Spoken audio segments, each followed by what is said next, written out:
জনগণ ঐক্যবদ্ধ থাকলে আওয়ামী লীগ বাংলাদেশে কোনো আর ফেসিবাদী আচরণ করতে পারবে না। শেখ হাসিনার রায় হচ্ছে এটা বাংলাদেশের বিচার বিভাগের ইতিহাসে একটি মাইল ফলক হয়ে থাকবে।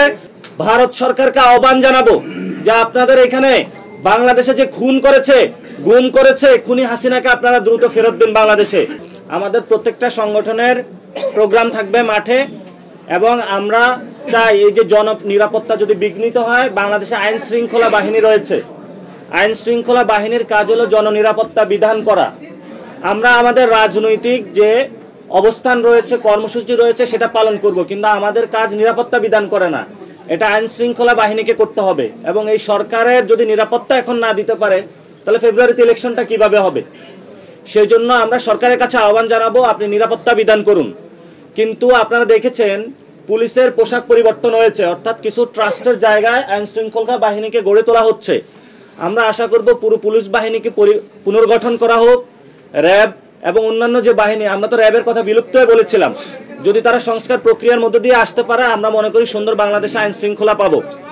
এবং আমাদের রাজপথে কর্মসূচি থাকবে, এবং আমরা সরকারকে আহ্বান জানাবো যে সরকার জনগণের কাছে আবেদন জানাতে পারে যাতে সমাজে যারা বিশৃঙ্খলা সৃষ্টি করে তারা কোনো উৎপাত না করতে পারে। কখনো তারা ডাকাত হয়ে আসে, কখনো তারা ককটেল সন্ত্রাস হয়ে হিসাবে আসে, কখনো তারা বাসে হলে আগুন সন্ত্রাস হয়ে হিসাবে আসে। তা আমরা জনগণ ঐক্যবদ্ধ আছি, ইনশাল্লাহ জনগণ ঐক্যবদ্ধ থাকলে আওয়ামী লীগ বাংলাদেশে কোনো আর ফেসিবাদী আচরণ করতে পারবে না। এবং শেখ হাসিনার রায় হচ্ছে এটা বাংলাদেশের বিচার বিভাগের ইতিহাসে একটি মাইল ফলক হয়ে থাকবে। এবং বাংলাদেশে যে বিচার বিভাগ এখনো বিরাজমান আছে সেই প্রক্রিয়ার মধ্য দিয়ে আমরা যাচ্ছি। কিন্তু আমরা সাথে সাথে ভারত সরকারকে আহ্বান জানাবো যে আপনাদের এখানে বাংলাদেশে যে খুন করেছে, গুম করেছে খুনি হাসিনাকে আপনারা দ্রুত ফেরত দিন বাংলাদেশে।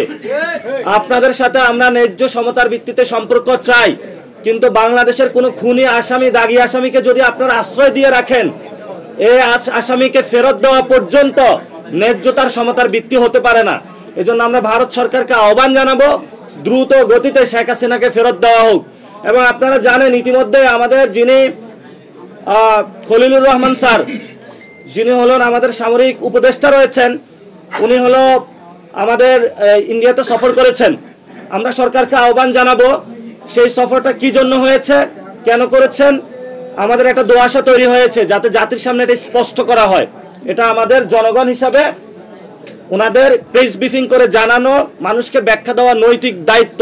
কারণ আমরা ভারতকে দেখেছি যখনই নির্বাচন আসে তখনই ভারত এই নির্বাচনকে কেন্দ্র করে অস্থিতিশীলতা এবং সেই নির্বাচনে তারা হলো নিজেদের এজেন্ডা বাস্তবায়নের জন্য, ফেসিবাদী সিস্টেমকে টিকিয়ে রাখার জন্য তারা বারবার হস্তক্ষেপ করে। এই সফর কি কোনো হস্তক্ষেপ, নাকি বাংলাদেশকে নতুন একটি জায়গা নিয়ে যাওয়ার জন্য? সরকারকে স্পষ্ট করতে হবে।